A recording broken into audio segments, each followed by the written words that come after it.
The blood on Sophia Harlow's hands belonged to a man everyone called a hero, but she knew the truth would mark her as mad before morning came. She stood in the dim candlelight of the dusty Ellsworth, Kansas saloon on that sweltering August evening in 1873, her cotton dress stained with crimson, her blonde hair falling loose from its pins.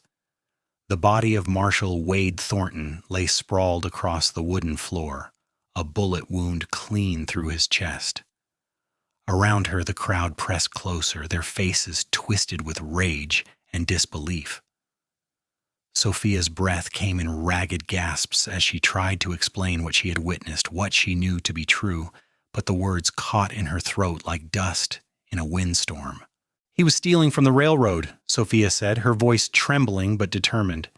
"He's been taking money from the shipments for months. I saw the ledgers in his office. I followed him tonight because I knew he was meeting with the bandits who've been robbing the trains. They were going to split the money, but they shot him. They shot him and ran when they heard people coming." The crowd erupted in disbelief. Marshal Thornton had been the pride of Ellsworth, a man who had supposedly cleaned up the cattle town's worst elements, who had stood against outlaws and rustlers with unwavering courage. The idea that this 23-year-old woman, a schoolteacher who had arrived in town only 6 months earlier, could be telling the truth seemed impossible to them. "She's lying," someone shouted. "She killed him herself." "The girl's gone crazy," another voice called out. "Probably one of them hysterical women we keep hearing about." Sophia's hands shook as she held them up, trying to make them see reason. "Please, you have to listen to me. The men who shot him wore masks, but I recognized one of them by his boots. They were custom-made with silver spurs. I've seen them before at the general store." "Enough of this nonsense," said Benjamin Drake, as the saloon owner and one of the town's most influential men. He was a thick-shouldered man in his 50s with a gray beard and cold eyes. "Sheriff's on his way. We'll let him sort this out, but I'm betting we've got ourselves a murderess right here." Sophia felt the walls closing in around her. She had come to Ellsworth seeking a fresh start after her father's death had left her alone in Missouri. She had hoped to build a life teaching children, to find peace in the simple rhythms of frontier life. Instead, she had stumbled onto a conspiracy that now threatened to destroy her.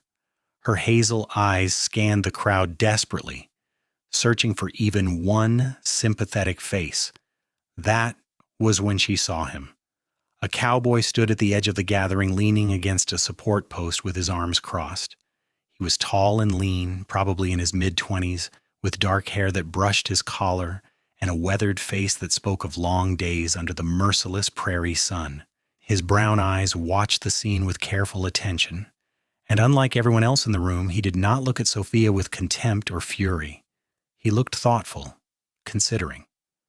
The sheriff arrived within minutes, a portly man named Ernest Caldwell, who had served under Marshal Thornton. He took one look at the scene and immediately ordered Sophia arrested.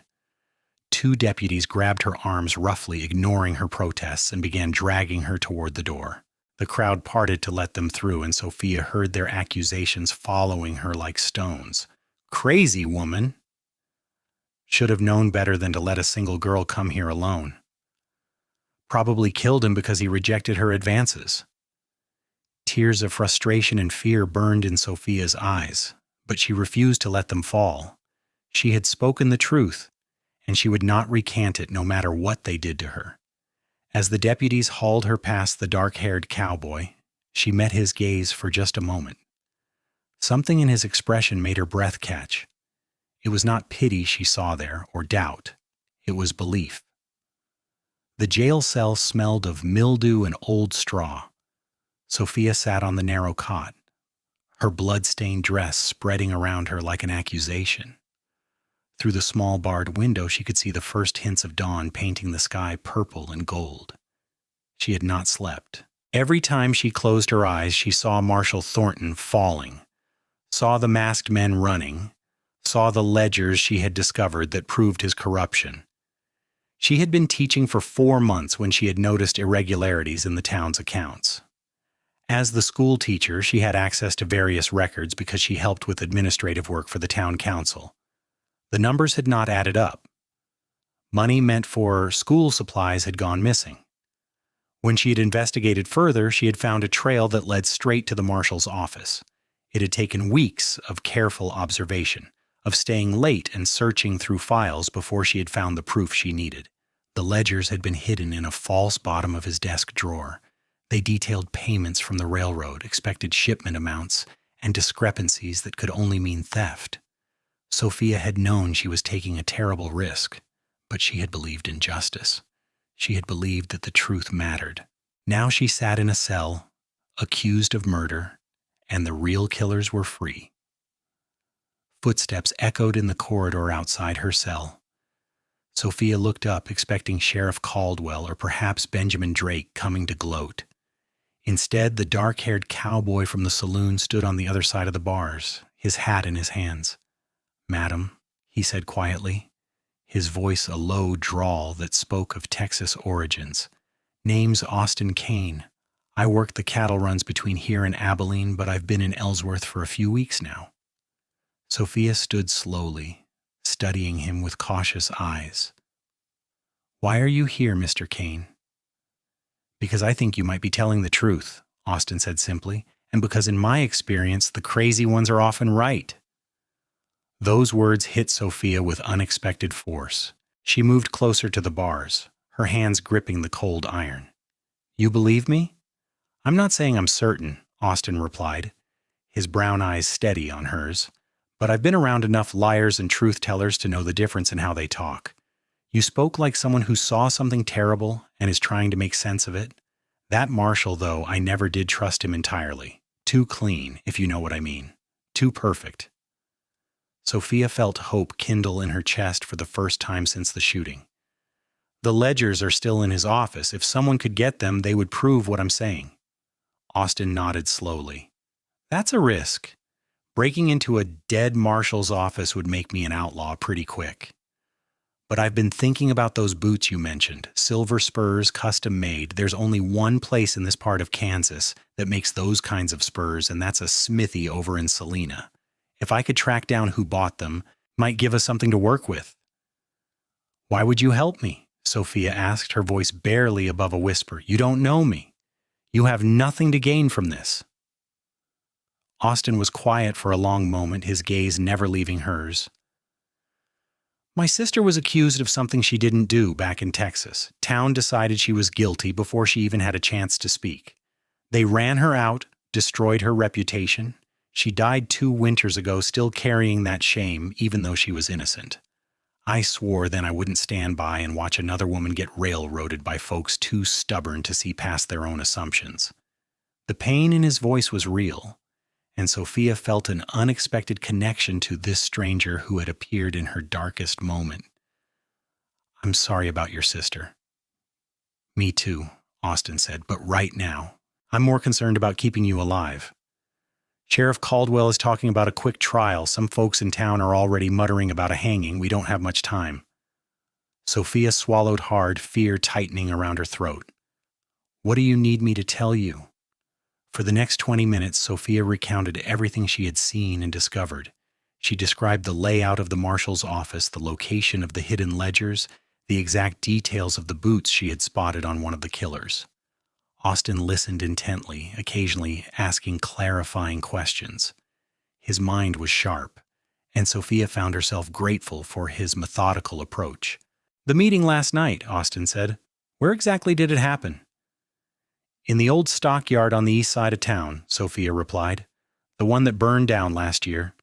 They thought no one would be there. I followed the Marshal because I wanted to see if my suspicions were correct, if he was really working with the train robbers. When I got there, I hid behind some broken fence posts. I could hear them arguing about money, about the next shipment. Then suddenly one of them pulled a gun and shot the Marshal. I think they were worried he was becoming a liability, that he might expose them to save himself." Austin nodded grimly. "Makes sense. Dead man can't testify. They probably figured the Marshal's death would end any investigation, especially if they could pin it on someone else. You were just unlucky enough to be there." "Or stupid enough," Sophia said bitterly. "I should have gone to the sheriff first. Should have brought someone with me as a witness." "Sheriff was probably in on it," Austin said bluntly. "That's how these things usually work. Corruption doesn't stop with one man, especially not in a town like this. The railroad money flowing through Ellsworth is too tempting. I'd bet my saddle that Drake, the saloon owner, knows something too. He was awfully quick to call you a murderess." Sophia felt the weight of the situation pressing down on her. If the corruption ran that deep, her chances of clearing her name seemed impossible. "So what do we do?" "I'm going to ride to Salina today," Austin said. "It's about 40 miles northwest. I can make it by evening if I push hard. I'll find out who bought those spurs. Meanwhile, I've got a friend here in town, a cattle buyer named Henry Morris. He's an honest man, one of the few. I'll ask him to keep an eye on things, make sure the trial doesn't happen too fast. When I get back, we'll figure out our next move." "Mr. Kane," Sophia said, her voice catching. "Thank you. I don't know why you're doing this, but thank you." Austin met her gaze through the bars, and for a moment something passed between them that neither could quite name. It was not just gratitude or determination, it was recognition, the sense that two souls had found each other at exactly the right moment, even if the circumstances were terrible. "Just hold on," Austin said softly, "and don't let them make you doubt what you saw. The truth is the truth, no matter how many people try to bury it." Then he was gone, his footsteps fading down the corridor, leaving Sophia alone with her thoughts and a fragile thread of hope. The day passed with agonizing slowness. Sophia was brought a plate of beans and cornbread at noon by a deputy who would not meet her eyes. She ate mechanically, tasting nothing. Through the small window, she could hear the sounds of Ellsworth going about its business, the lowing of cattle, the rumble of wagon wheels, the shouts of cowboys fresh from the trail. Life continued as if nothing had changed, while she sat trapped in this cell waiting to learn if she would live or die. As afternoon shadows lengthened, Sheriff Caldwell visited her cell. He was a man who had clearly enjoyed too many good meals, his vest straining across his belly, his face flushed from the heat. He regarded Sophia with a mixture of disdain and something else, something that might have been uncertainty. "Miss Harlow," he said formally, "the town council has decided to hold your trial tomorrow morning. Given the serious nature of the crime, we see no reason to delay." "That's not enough time to prepare a defense," Sophia protested, standing and gripping the bars. "I haven't even been allowed to speak to anyone who might help me." "You confessed at the scene," Caldwell said. "You admitted to being there when Marshal Thornton died. Your hands were covered in his blood. What defense could you possibly offer?" "The truth," Sophia said fiercely. "I tried to save him after he was shot. I was trying to stop the bleeding when people arrived. I told you who the real killers were." "You told us a wild story about the most respected lawman in this county being a criminal," Caldwell said, his voice hardening. "You expect us to believe that over the evidence of our own eyes? You're either a liar or you're delusional, Miss Harlow. Either way, you're going to hang." The certainty in his voice chilled Sophia to her core. This was not a man seeking justice. This was a man following orders, playing his part in a conspiracy that had already claimed one life and would happily claim another. After Caldwell left, Sophia sank back onto her cot, fighting despair. Everything depended on Austin Kane now, a man she had known for less than a day, a cowboy who had no obligation to help her, and every reason to ride away and forget he had ever met her. Yet something in his eyes had told her he would not abandon her. She had to believe that, had to cling to it like a lifeline in a storm. Night fell over Ellsworth, bringing cooler air and the distant sounds of revelry from the saloons. Sophia lay on her cot, staring at the ceiling, praying that Austin would find what he was looking for in Salina, praying that someone in this town would listen to reason before it was too late. She must have dozed, because she woke suddenly to the sound of urgent whispers outside her cell. Moonlight streamed through the window, casting silver shadows across the floor. Sophia sat up quickly, her heart pounding. "Miss Harlow," a voice hissed. It was not Austin, but someone else, a man she did not recognize. "Don't make a sound. I'm a friend." A figure materialized out of the darkness beyond the bars. He was older than Austin, perhaps 40, with graying hair and a serious face. He wore the clothes of a businessman, a vest and pressed trousers, completely out of place in this dingy jail. "Who are you?" Sophia whispered. "Henry Morris," the man replied. "Austin asked me to watch over you. I've just learned that Drake and Caldwell are planning to move your trial up to tonight. They're gathering the council now. They want to hang you before anyone can ask too many questions." Terror flooded through Sophia. "But Austin isn't back yet. He went to Selena." "I know," Henry said grimly. "I've sent riders to try to intercept him, but I don't know if they'll reach him in time. Miss Harlow, I'm going to be honest with you. I believe you might be telling the truth about the Marshal. I've had my own suspicions about the railroad thefts, but I had no proof and no one would listen.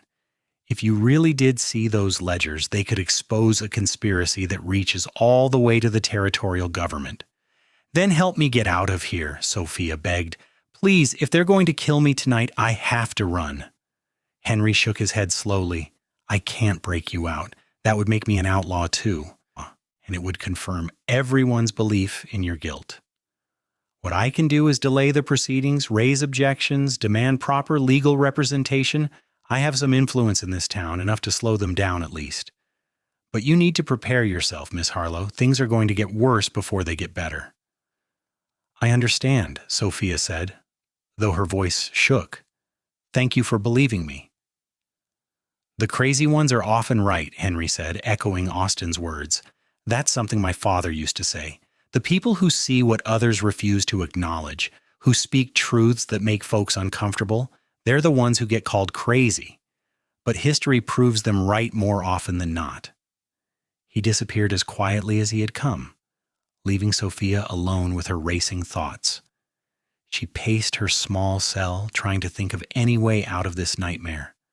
Her mind kept returning to Austin Kane, to the steadiness in his brown eyes, to the quiet strength in his voice. She had known him for such a short time, yet she felt bound to him in a way she could not explain. Perhaps it was simply desperation, the drowning woman grasping at any hand extended to her, or perhaps it was something deeper, something that recognized in him a kindred spirit, someone who understood what it meant to stand alone against the tide of popular opinion. An hour later, heavy footsteps announced the arrival of Sheriff Caldwell and 2 deputies. They unlocked her cell with grim efficiency. "Time for your trial, Miss Harlow," Caldwell said. They led her out of the jail and down the main street of Ellsworth. Despite the late hour, it seemed like half the town had gathered. People lined the boardwalks, their faces lit by torchlight, their expressions ranging from curiosity to outright hostility. Sophia held her head high, refusing to give them the satisfaction of seeing her break. Her blood-stained dress had been replaced with a simple gray cotton frock, but she still felt marked, branded as guilty in their eyes. The trial was held in the largest saloon, the same one where Marshal Thornton had died. Tables had been pushed aside to create a makeshift courtroom. A judge sat behind the bar, a thin man with spectacles named Josiah Winters. Sophia recognized him as one of the town's founding fathers, a man who had grown wealthy from the cattle trade.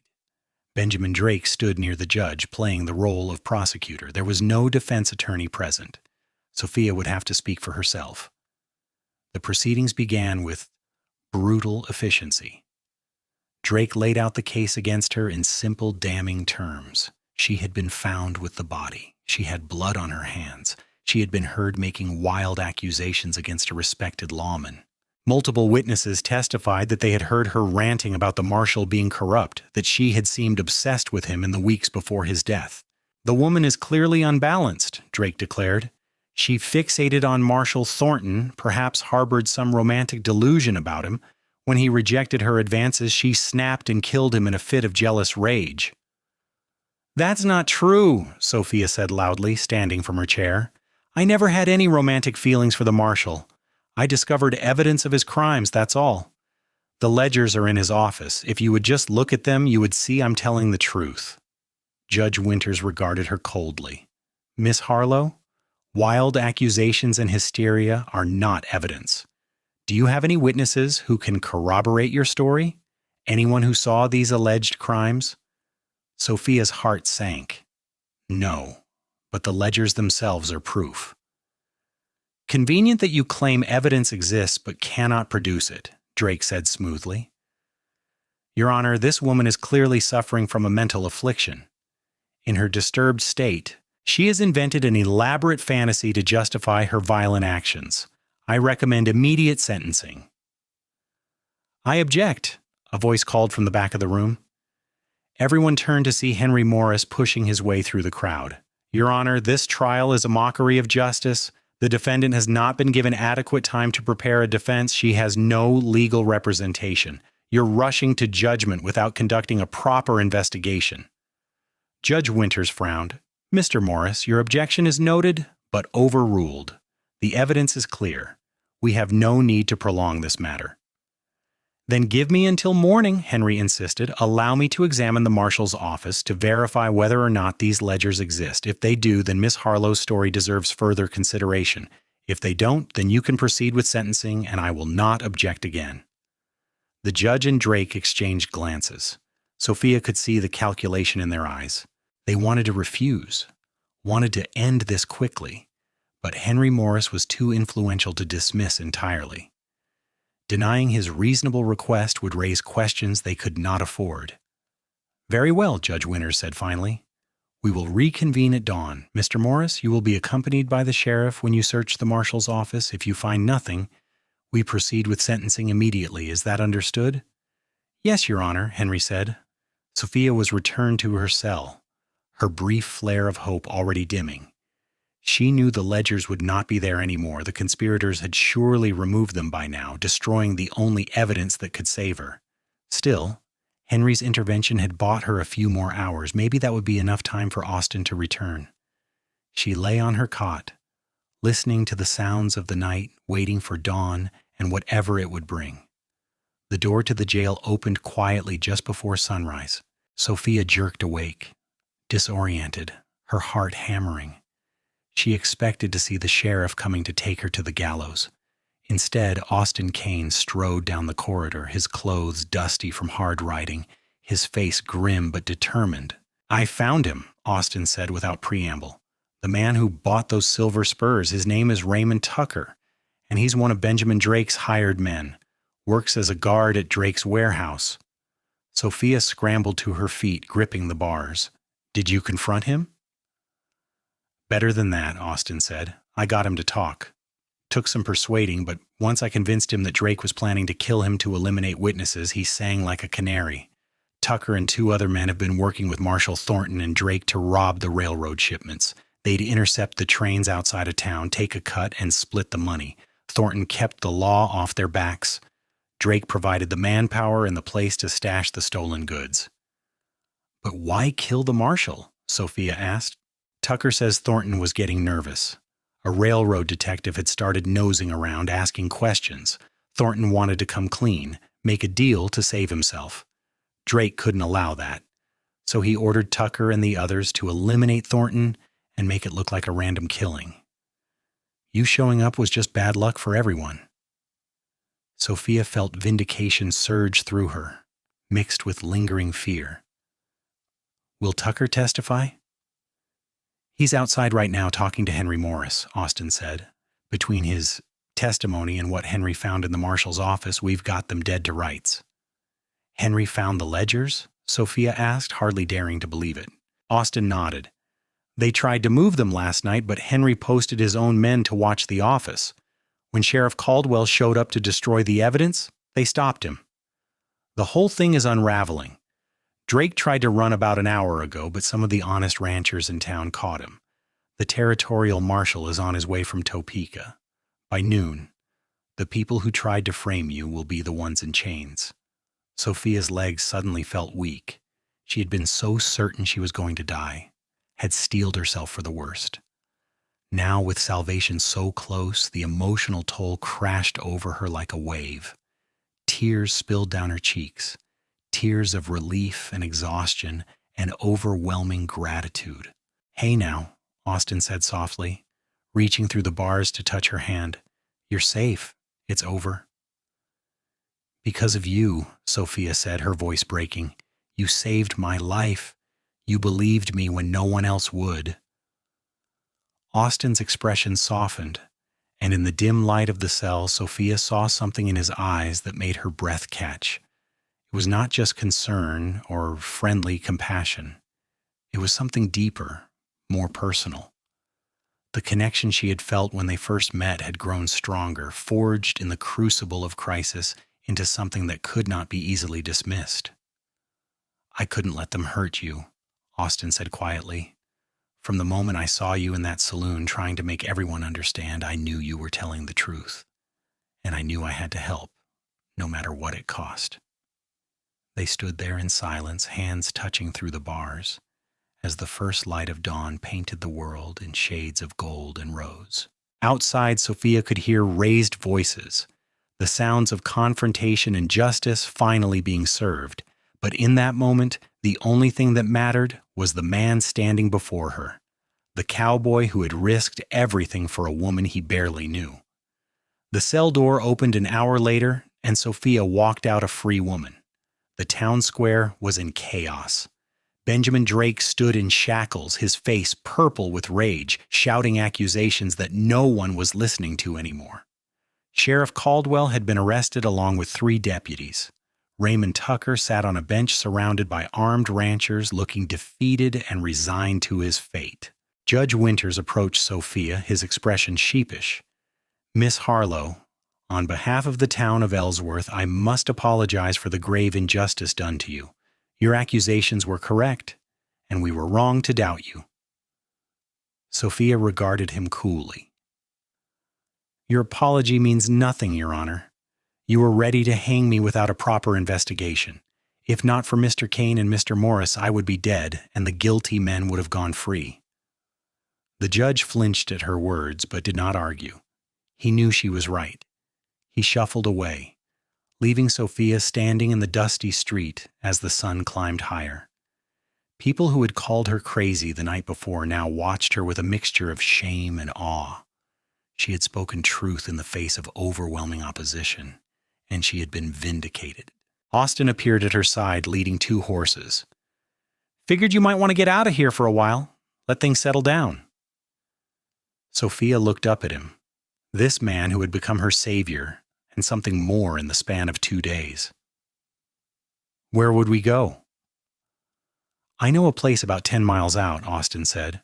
"A little valley with a creek running through it, real peaceful. We could ride out, spend the day somewhere quiet, give you time to catch your breath." It was improper, Sophia knew, for a single woman to ride off alone with a man, but propriety seemed like a distant concern after everything she had endured. She wanted to be away from this town, away from the stares and whispers. She wanted to be with the one person who had stood by her. "Yes," she said simply. They rode out of Ellsworth side by side, leaving the chaos behind them. The Kansas prairie stretched endlessly in all directions, a sea of grass rippling in the morning breeze.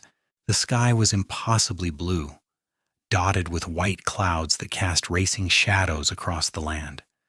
Sophia had never felt so free, so alive. The nightmare was over, and ahead of her lay possibility. Austin led her to the valley he had mentioned, a green hollow where cottonwood trees clustered around a clear stream. They dismounted, and Austin spread a blanket near the water. Sophia sank down onto it gratefully, suddenly aware of how exhausted she was. She had not slept properly in 2 days, had been running on fear and adrenaline. Now, in this peaceful place with Austin beside her, the tension finally began to drain away. "How did you know?" Sophia asked quietly. "How did you know I was telling the truth?" Austin lay back on the blanket, his hat tipped over his eyes against the sun. "I've seen enough of the world to know that people who are lying usually try to make themselves sound better. They create stories where they're the hero, or at least not the villain. You didn't do that.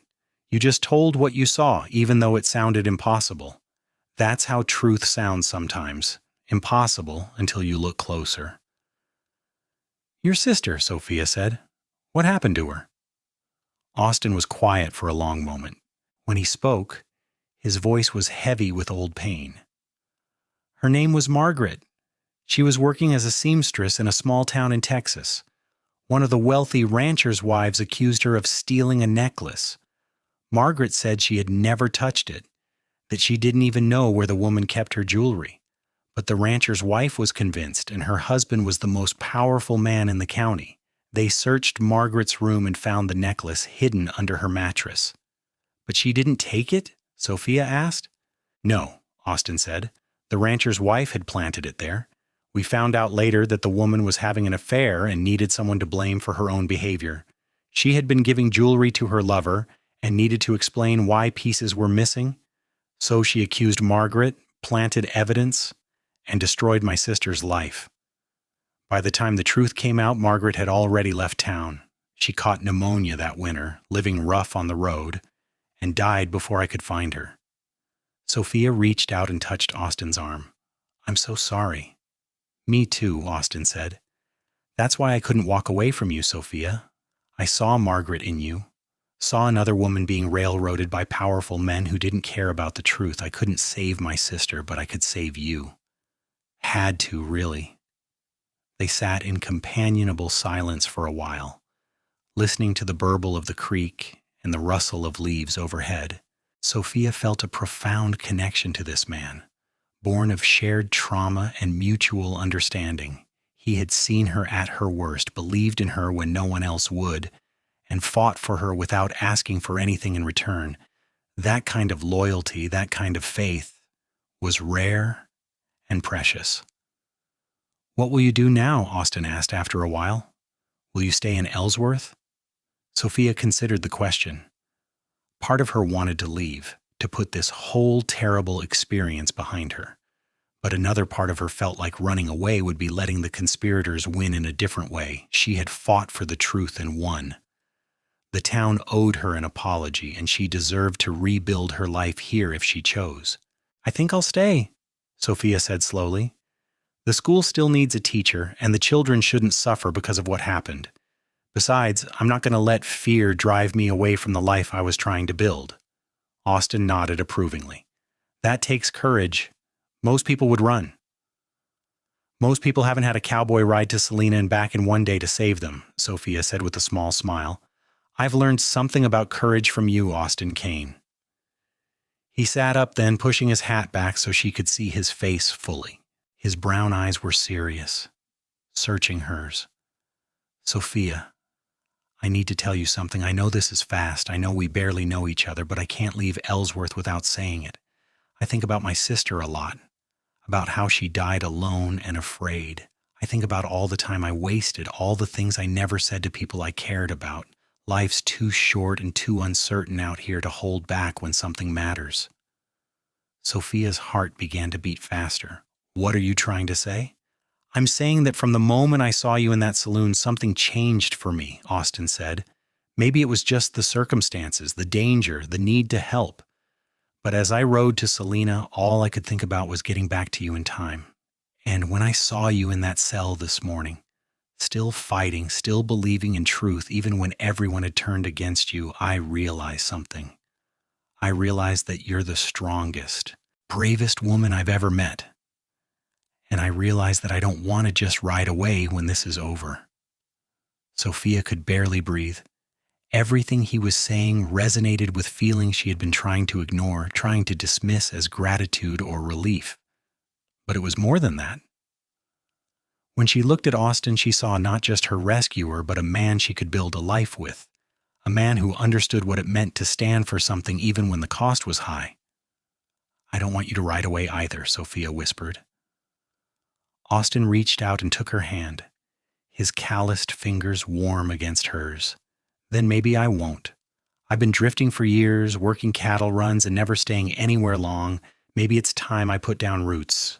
Ellsworth could use some honest ranchers, especially after this mess gets sorted out. And I've got some money saved, enough to buy land, start a small operation." "You would stay here? For me?" Sophia asked, hardly daring to believe it. "For you," Austin confirmed, "and for me, because I think we could have something real together, Sophia, something worth fighting for. The crazy ones are often right, and I think I'd be crazy to let you go." Sophia felt tears prick her eyes again, but these were different from the tears of fear and relief she had shed before. These were tears of joy, of hope, of a future she had not imagined possible just 2 days ago. She moved closer to Austin, and he wrapped his arms around her, holding her gently as if she were something precious and fragile. "I was so scared," Sophia admitted, her face pressed against his chest. "I thought I was going to die, and all I could think was that it was so unfair. I had just started to live, just started to build something for myself, and it was all going to be taken away." "You're safe now," Austin murmured into her hair. "I promise you, Sophia, I will never let anyone hurt you again." They stayed by the creek until afternoon, talking about everything and nothing. Austin told her about his childhood in Texas, about learning to work cattle from his father, about the years he had spent wandering after his sister's death. Sophia shared stories of her own past, of growing up in Missouri with a father who had been a teacher himself, of the grief she had felt when he died and left her alone, of her determination to honor his memory by continuing his work. As the sun began to sink toward the western horizon, they rode back to Ellsworth. The town had changed in their absence. Word had spread about the conspiracy, about Sophia's vindication, and about Austin's role in uncovering the truth. People who had been ready to see Sophia hang now looked at her with respect, even admiration. It made her uncomfortable in a different way, this sudden reversal of opinion, but she tried to accept it with grace. Henry Morris met them outside the jail, which was now empty of its former occupants. "The territorial marshal took Drake, Caldwell, and the others to Topeka for trial," he reported. "Tucker is cooperating fully. He's going to testify against all of them. The railroad is sending investigators to recover their stolen property and sort out the financial mess. It's going to take months to untangle everything, but justice will be served." "Thank you, Henry," Sophia said warmly. "Without your help, I wouldn't have survived long enough for Austin to find the evidence." Henry waved off her gratitude. "I should have done more sooner. I suspected something was wrong, but I didn't have the courage to stand against Thornton and Drake. You shamed me into action, Miss Harlow, and I'm grateful for it. This town needed a reckoning, and you provided it." Over the following weeks, life in Ellsworth slowly returned to normal, though nothing was quite the same.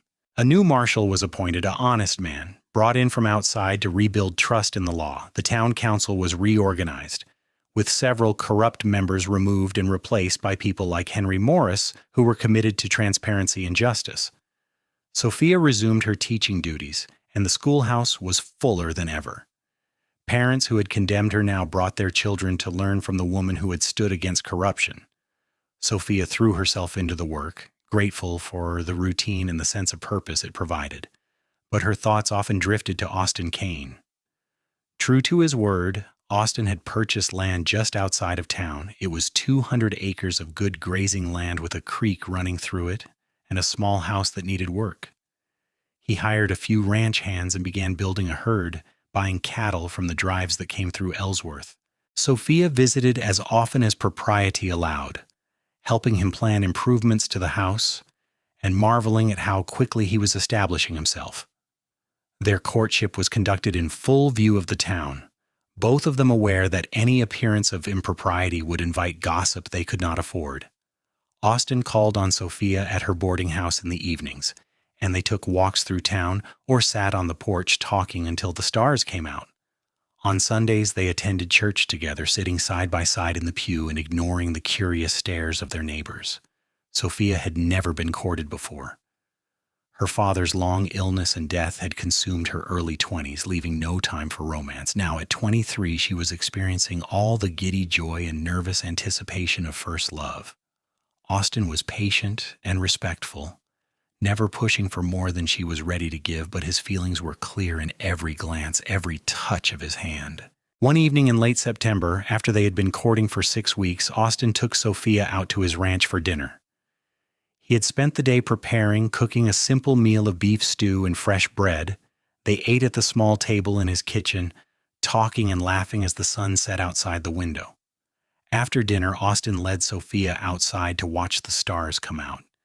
The Kansas sky was spectacular at night, a vast dome of darkness scattered with millions of points of light. They stood together in the yard, Sophia wrapped in a shawl against the cooling air, Austin's arm around her shoulders. "Sophia," Austin said quietly. I need to ask you something. She looked up at him, seeing the nervous tension in his face. What is it? I know we haven't known each other long, Austin began. 2 months is nothing, really, when you think about building a life together. But I've learned that time doesn't always tell you what you need to know about a person. Crisis does that better. And I've seen you at your worst and your best, seen how you handle fear and injustice and triumph. I've seen your strength and your kindness and your absolute refusal to compromise your principles. And Sophia, I love you. I love you with everything I am, and I want to spend the rest of my life with you. Sophia's breath caught in her throat. She had known this was coming, had felt the depth of Austin's feelings growing just as her own had grown, but hearing the words spoken aloud made them real in a way that left her trembling. I love you, too, Sophia said, her voice barely above a whisper. I think I started falling in love with you that first night in the jail, when you said the crazy ones are often right. You saw me when no one else could, believed in me when belief was the hardest thing in the world. How could I not love you for that? Austin's face broke into a wide smile, joy transforming his usually serious features. Then marry me, Sophia Harlow. Be my wife. Help me build this ranch into something we can be proud of. Raise a family with me. Grow old with me. Yes, Sophia said, tears streaming down her face. Yes, Austin Kane, I will marry you. He kissed her then, tender and sweet, and Sophia felt the last pieces of her world fall into place. The nightmare that had brought them together was over, but the life they would build together was just beginning. Under the vast Kansas sky, surrounded by the quiet sounds of the prairie night, they held each other and dreamed of the future. The wedding took place in November, after the first frost had turned the prairie grass golden brown. It was a simple ceremony held in the small church in Ellsworth, with Henry Morris standing as Austin's best man and the schoolhouse assistant teacher, a young woman named Catherine, serving as Sophia's maid of honor. The whole town turned out for the celebration, a show of support that meant more to Sophia than she could express. She wore a white dress that Catherine had helped her sew, with lace at the collar and cuffs. Austin wore a new suit, looking uncomfortable in the formal clothes but handsome nonetheless. When the minister asked if they took each other as husband and wife, their voices rang out clear and certain in the small church. The reception was held at Henry Morris's house, the largest in Ellsworth.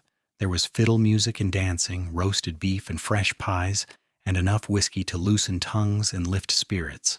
Sophia danced with Austin, his arms strong around her waist, and felt happier than she had ever imagined possible. As the evening wore on and the guests began to drift home, Austin and Sophia slipped away to the ranch that was now theirs together. The small house had been cleaned and prepared with new curtains in the windows and flowers on the table. It was modest, but it was home. Their wedding night was gentle and unhurried, a slow discovery of each other that left them both breathless and awed. Sophia had been nervous, inexperienced, but Austin was patient and loving, making sure she felt safe and cherished. When they finally came together, it felt like the natural culmination of everything they had been building toward, a physical expression of the emotional bond they had forged. Afterward, they lay tangled together under the quilts, talking softly in the darkness. Sophia traced patterns on Austin's chest with her fingertips, marveling at how different her life was now from what it had been just months ago. Do you ever think about that night? Sophia asked quietly. The night Marshal Thornton died? Sometimes, Austin admitted, but not with regret. Everything that happened brought us together. I wouldn't change that for anything. Neither would I, Sophia said, though I wish it could have happened under better circumstances. We don't get to choose our circumstances, Austin said. We only get to choose how we respond to them. You chose to tell the truth, even when it would have been easier to stay silent. That choice cost you everything, almost including your life. But it also led you to me, and me to you. So maybe the crazy ones are right about more than just facts. Maybe they're right about taking risks, about standing up even when you're standing alone. Sophia lifted her head to kiss him softly. "I'll never be alone again. I have you now." "Always," Austin promised, "for as long as we both live." The first year of their marriage was filled with hard work and simple joys. Austin's ranch prospered under their joint management. Sophia continued teaching during the school year, riding into town each morning and returning in the afternoons to help with ranch work. She learned to handle cattle, to mend fences, to shoot a rifle with reasonable accuracy. Austin, in turn, learned to appreciate books and education in ways he never had before, often reading aloud to Sophia in the evenings from the small library she was building. The corruption scandal continued to unfold in Topeka. Benjamin Drake and Sheriff Caldwell were convicted of theft, conspiracy, and accessory to murder. They were sentenced to 20 years hard labor. Raymond Tucker, who had testified against them, received a reduced sentence of 5 years. The railroad recovered most of its stolen property and implemented new security measures to prevent future thefts. Sophia's role in exposing the conspiracy made her something of a local legend. Occasionally, journalists would come from as far as Kansas City to interview her, wanting to write stories about the school teacher who had taken on corruption and won. Sophia granted a few interviews, but generally preferred to let her actions speak for themselves. She had not sought fame or recognition. She had simply done what was right, and that was enough. In the spring of 1874, Sophia discovered she was pregnant. The news filled her and Austin with a mixture of joy and nervousness. They were young and still establishing themselves, but they both wanted children and welcomed the prospect of growing their family. Sophia continued teaching until her pregnancy became too obvious to ignore, then reluctantly took a leave of absence for the remainder of the school year. The pregnancy was difficult. Sophia suffered from severe nausea in the early months and terrible back pain as she grew larger. There were nights when she lay awake, terrified that something would go wrong, that she would lose the baby or die in childbirth as so many women did. Austin was unfailingly supportive, holding her when she cried, rubbing her aching back, reassuring her that everything would be fine. In December of 1874, Sophia went into labor. It was a long and agonizing process that lasted nearly 20 hours. Austin stayed by her side the entire time, holding her hand and whispering encouragement, even when she was too exhausted to respond. The midwife, a capable woman named Ruth, worked efficiently and calmly, guiding Sophia through the worst of it. When their son finally arrived, screaming and red-faced and perfect, Sophia wept with relief and overwhelming love. Austin held the baby with trembling hands, staring at his son with an expression of wonder that made Sophia fall in love with him all over again. They named him Thomas after Sophia's father, with the middle name of William after Austin's.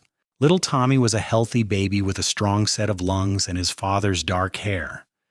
Sophia threw herself into motherhood with the same intensity she brought to everything else, determined to give her son the love and security she had lost when her own father died. Life settled into new rhythms. Sophia did not return to teaching, choosing instead to focus on raising Tommy and helping Austin expand the ranch. They hired more hands and increased their herd. The ranch became known for producing quality cattle, and buyers came from all over Kansas to purchase Austin's stock. 2 years after Tommy's birth, Sophia became pregnant again. This pregnancy was easier than the first, and in the autumn of 1876, she gave birth to a daughter they named Elizabeth, called Lizzie. With 2 children now, the small ranch house felt crowded, so Austin spent the winter months building an addition, expanding the house to include 2 more bedrooms and a proper dining room.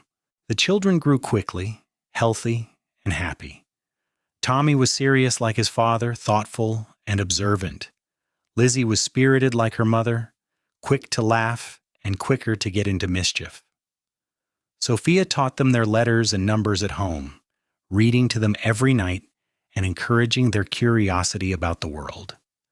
As the years passed, the trauma of that terrible August night in 1873 faded into memory, though it never disappeared entirely. Sophia still sometimes woke from nightmares in which she stood trial again, in which no one believed her, in which Austin did not arrive in time, On those nights, Austin held her until she calmed, reminding her that she was safe, that the truth had won, that they had built a good life together.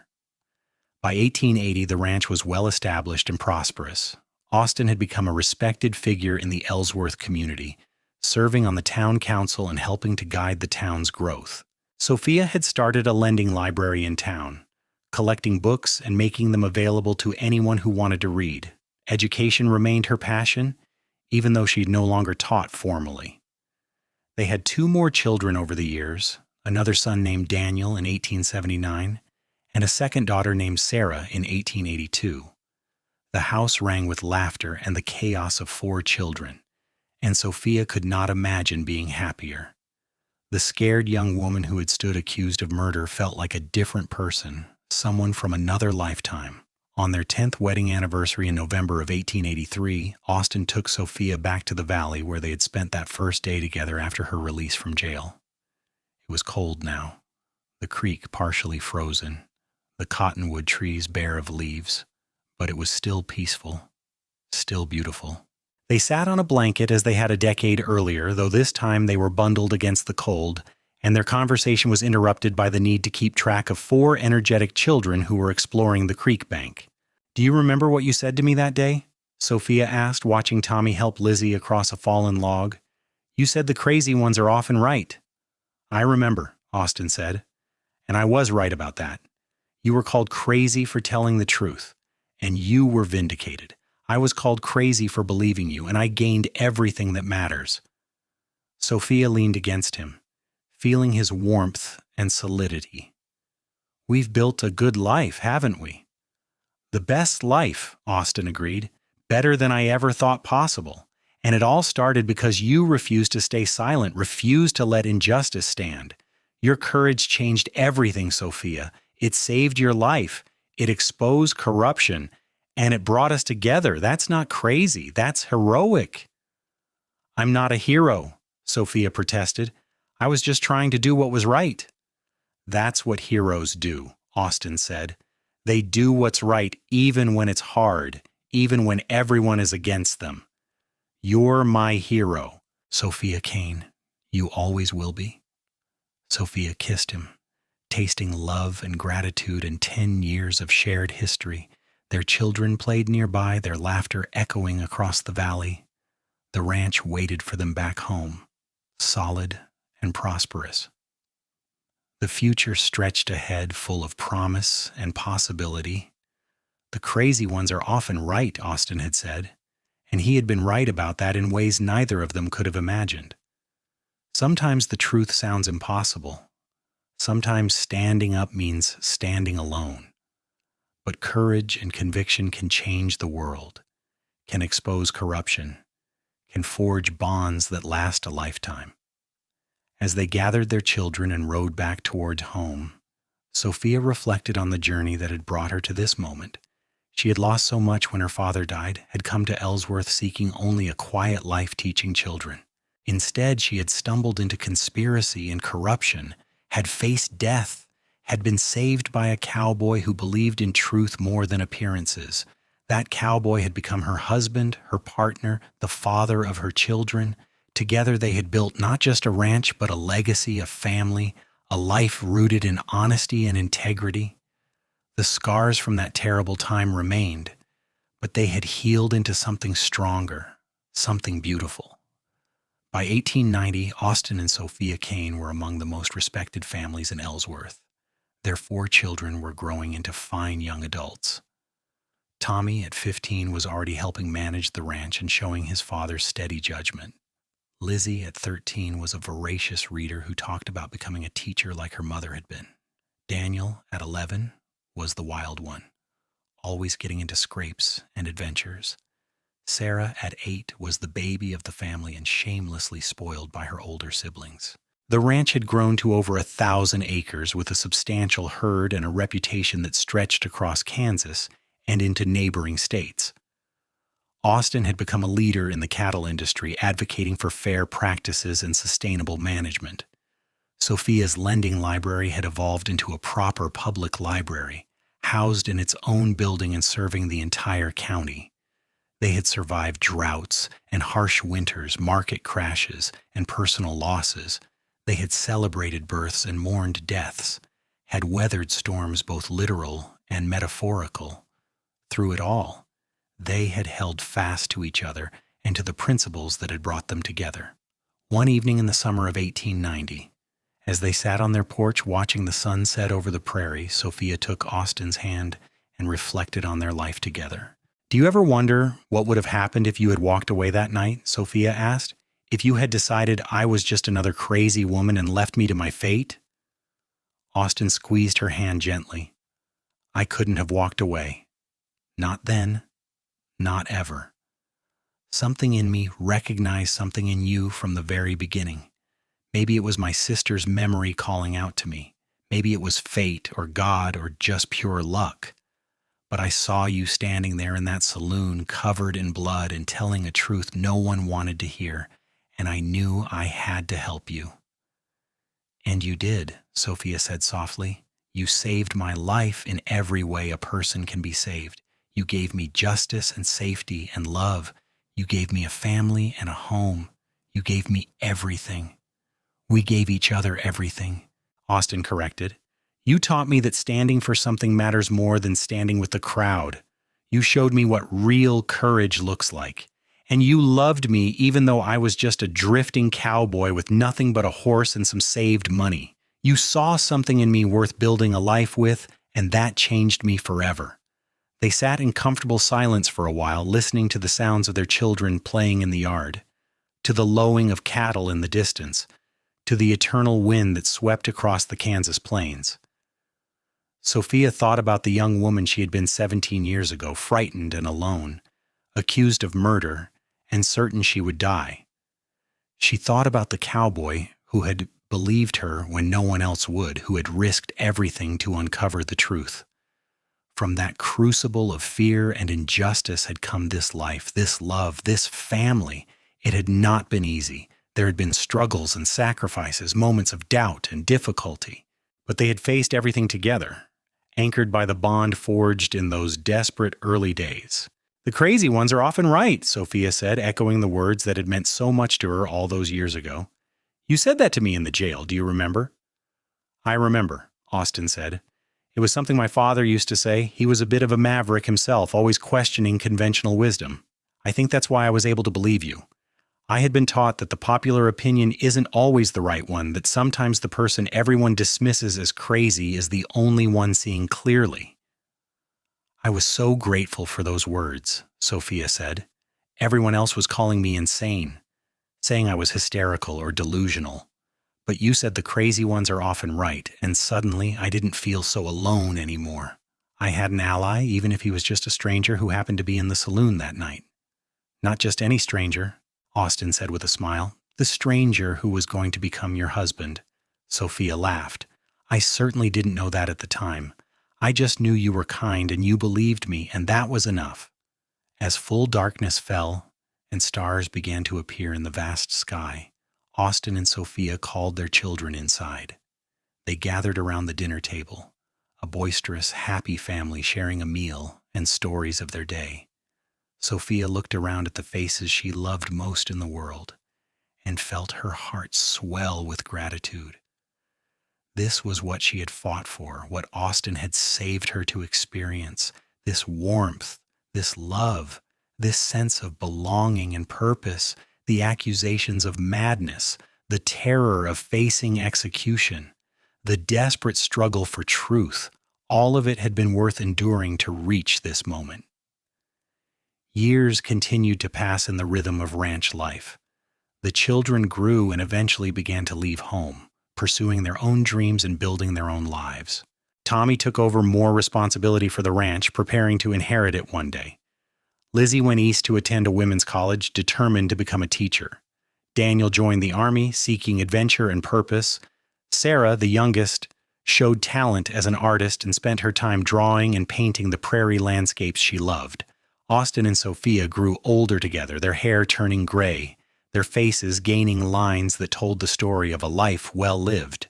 They remained deeply in love, their bond strengthened rather than weakened by the passage of time. They still took walks together in the evenings, still talked for hours about everything and nothing, still found joy in each other's company after decades of marriage. In 1900, they celebrated their 25th wedding anniversary with a large gathering at the ranch. Friends and family came from across Kansas and beyond to honor the couple who had become legends in their community. Stories were told about Sophia's courageous stand against corruption, about Austin's determination to uncover the truth, about the love story that had grown from such dark circumstances. During the celebration, Henry Morris, now an elderly man but still sharp as ever, stood to give a toast. 25 years ago, I watched a young woman stand accused of murder, alone and afraid but refusing to back down from the truth she had witnessed. I watched a cowboy risk everything to prove her innocence. I didn't know then that I was witnessing the beginning of one of the greatest love stories I would ever see. Austin and Sophia Kane have shown us all what it means to stand by your principles and stand by each other. They've built not just a successful ranch, but a legacy of integrity and courage that will outlast us all. To Austin and Sophia, the crowd echoed the toast, raising their glasses in tribute. Sophia, standing beside Austin with tears in her eyes, felt overwhelmed by the love and respect of their community. She thought back to that terrible night when this same community had been ready to hang her, and she marveled at how much had changed. As the party wound down and guests began to depart, Sophia and Austin found themselves alone on the porch once again, watching the stars come out as they had done thousands of times before. 25 years, Sophia said wonderingly. It feels like both a lifetime and no time at all. I know what you mean, Austin said. Sometimes I still see you as that scared young woman in the jail cell, needing someone to believe in her. Other times, I look at you and see every year we've spent together, every challenge we've overcome, every joy we've shared. I see you the same way, Sophia said. The cowboy who saved me and the man who has stood beside me for a quarter century. Both versions are true. Both versions are you. They sat in comfortable silence, hands clasped, watching their grandchildren play in the yard. Tommy had married 3 years earlier and had 2 children of his own now. Seeing Austin with his grandchildren, patient and loving, filled Sophia with a contentment that ran bone deep. Do you have any regrets? Austin asked suddenly. About how things turned out, I mean. You could have been a teacher all your life, could have lived in a city, could have had an easier path. Sophia considered the question seriously. No, she said finally. I don't regret anything. The path wasn't easy, but it was mine, our, and look at what it led to. 4 wonderful children, grandchildren, this ranch, this community, a life full of love and purpose. How could I regret any of that? Even the part where you were nearly hanged, Austin asked with a slight smile. Even that, Sophia confirmed, because it brought you into my life. Without that crisis, we never would have met. You would have passed through Ellsworth and moved on, and I would have lived and died never knowing what we could have had together. So yes, even that terrible time, I wouldn't change it. Austin brought her hand to his lips and kissed it gently. You're an extraordinary woman, Sophia Kane. And you're an extraordinary man, Austin Kane, Sophia replied. The kind of man who sees truth when others see madness, who stands for justice even when it's dangerous, who loves with his whole heart without reservation. I'm the lucky one. We're both lucky, Austin said. Lucky to have found each other. Lucky to have built this life. Lucky to have loved and been loved so completely.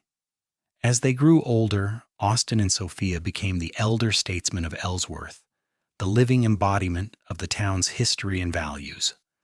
Young couples would come to them for advice. Community leaders sought their counsel. They were invited to speak at schools and churches, to share their story and the lessons they had learned. Sophia always emphasized the importance of standing for truth, even when it was difficult. She told young women especially that their voices mattered, that they should never be silent in the face of injustice or corruption. She spoke about courage and conviction, about the price of integrity and the rewards it brings. Austin spoke about the importance of looking beyond appearances, of questioning popular opinion, of being willing to stand alone if necessary. He told young men that real strength was not about physical power, but about moral courage, about the willingness to do what was right regardless of the cost. Together they became symbols of what was best about the frontier spirit, the combination of individual courage and communal responsibility, of personal ambition and social justice, of romantic love and practical partnership. In 1910, as they celebrated their 37th wedding anniversary, Sophia fell ill with pneumonia. It was a serious illness, especially for a woman in her 60s, and for weeks Austin barely left her side. He sat by her bed reading to her, holding her hand, willing her to fight as she had fought so many times before. Sophia recovered, though slowly, and the experience reminded them both of their mortality. They had been blessed with long lives and good health, but they would not live forever. The realization made every day more precious, every moment together something to be treasured. They began to put their affairs in order, making sure Tommy was prepared to take over the ranch fully, ensuring that their other children were provided for, establishing trusts and foundations to support education and justice in Ellsworth. They wanted their legacy to continue long after they were gone. In the spring of 1915, Ellsworth held a celebration honoring Sophia and Austin's contributions to the community. The town square was decorated with bunting and flowers. A new school building was dedicated in their names. Speeches were given praising their integrity, their generosity, their devotion to making Ellsworth a better place.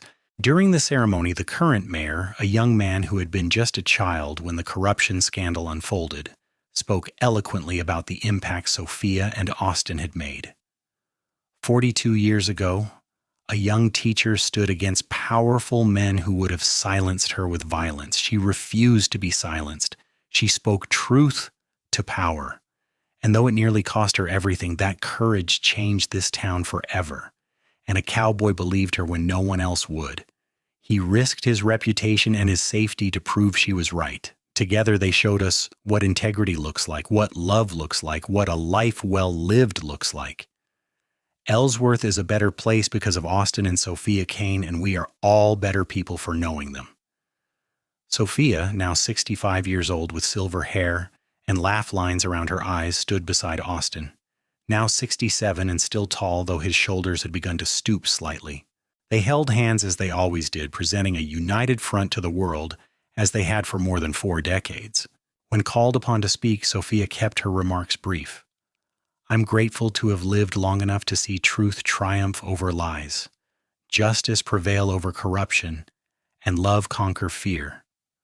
I'm grateful for this community that, despite a difficult beginning, has become my home. And I'm most grateful for the man standing beside me who believed in me when belief was the hardest thing in the world, who loved me when love was the bravest thing in the world. Everything good in my life flows from that moment when Austin Kane looked at a woman accused of murder and saw instead a woman telling the truth. The crazy ones are often right, he told me, and he was right about that. Austin's speech was equally brief. My wife is the strongest, bravest person I've ever known. Everything I've accomplished, everything we've built together exists because she had the courage to stand up when standing up seemed impossible. I'm proud to be her husband, proud to have spent my life beside her, proud of the family we've raised and the community we've served. If I've done anything worth remembering, it's that I believed in Sophia Harlow when she needed someone to believe in her. Everything else followed from that. The crowd erupted in applause, and children came forward to present Sophia and Austin with flowers. It was a perfect day, warm and sunny, the kind of day that makes you grateful to be alive and part of something larger than yourself. As the years continued to pass, Sophia and Austin gradually slowed down, spending more time on the porch and less time in the saddle. They were surrounded by a large and loving family, grandchildren and eventually great-grandchildren filling the house with noise and life. They watched the world change around them, saw the automobile replace the horse, saw electricity come to Ellsworth, saw the frontier they had known transform into something new and different. But some things remained constant. Their love for each other never wavered. The bond forged in crisis and strengthened through decades of partnership remained as strong as ever. They still held hands when they walked. They still kissed goodnight. They still found joy in each other's company after more than 50 years together. In 1923, as they approached their 50th wedding anniversary, the whole town began planning an elaborate celebration. But before it could take place, Austin fell ill. It started as a simple cold, but developed into something more serious. Despite the best medical care available, he grew weaker day by day. Sophia never left his side. She sat by his bed, holding his hand, talking to him about their life together, reminding him of all the good times they had shared. Their children gathered, understanding that the end was near. One evening in October, with autumn painting the prairie in shades of gold and red, Austin called Sophia close to him. His voice was weak, but his eyes were clear. "It's been a good life," Austin said softly. "The best life. I have no regrets, Sophia. Not one." "Neither do I," Sophia said, tears streaming down her face. "You gave me everything, Austin. You saved me. You loved me. You built a life with me that exceeded my wildest dreams. I don't know how I'll go on without you." "You'll go on because you're strong," Austin said. "You're the strongest person I've ever known. You'll go on because our children and grandchildren need you. You'll go on because your story isn't finished yet." "But Sophia, listen to me. When your time comes, I'll be waiting for you. I'll be waiting in that valley where we spent our first day together, where I first told you I loved you. I'll be waiting, and we'll be together again." "I love you," Sophia whispered. "I've loved you from the moment you said the crazy ones are often right. I'll love you until my last breath and beyond." "I love you too," Austin said, "always and forever." He died peacefully that night, surrounded by his family, holding Sophia's hand until the very end. The funeral was one of the largest Ellsworth had ever seen, with people coming from all over Kansas to pay their respects to a man who had lived with integrity and died beloved. Sophia grieved deeply, but she did not break. True to Austin's prediction, she remained strong for her family, continued her work in the community, carried on the legacy they had built together. She lived another 10 years, active and engaged until the very end, always keeping Austin's memory alive through her stories and her example. In the summer of 1933, at the age of 83, Sophia Harlow Kane died peacefully in her sleep. Her children found her in the morning, a slight smile on her face, as if she had seen something wonderful in her dreams. On her nightstand was a photograph of Austin taken in his prime, and beside it, a note in her neat handwriting. The note read simply, "The crazy ones are often right. I'm going to find my cowboy now. We were right about love." She was buried beside Austin on a hill overlooking their ranch. Under the wide Kansas sky they had both loved, their children and grandchildren gathered to say goodbye, sharing stories of a love that had spanned 60 years, a partnership that had transformed a community, a courage that had changed lives. The legacy of Sophia and Austin Kane lived on in Ellsworth and beyond. The school that bore their names continued to educate generations of children. The library Sophia had founded grew into a regional institution. The ranch they had built remained in the family, managed now by Tommy's children and grandchildren, still producing quality cattle and serving as a reminder of what two people could accomplish through hard work and dedication. But more than any physical legacy, Sophia and Austin left behind a story, a reminder that truth matters, that courage exists, that love can triumph over the darkest circumstances. They showed that standing alone for what is right can lead to standing together for a lifetime. They proved that the crazy ones, the ones who see what others refuse to acknowledge, who speak truths that make people uncomfortable, are often right in ways that change the world. In the years that followed, when people in Ellsworth faced difficult decisions, when they were tempted to remain silent in the face of injustice, when they wondered if speaking up was worth the risk, they remembered Sophia and Austin. They remembered the schoolteacher who refused to recant her accusations even when facing death. They remembered the cowboy who believed her when no one else would.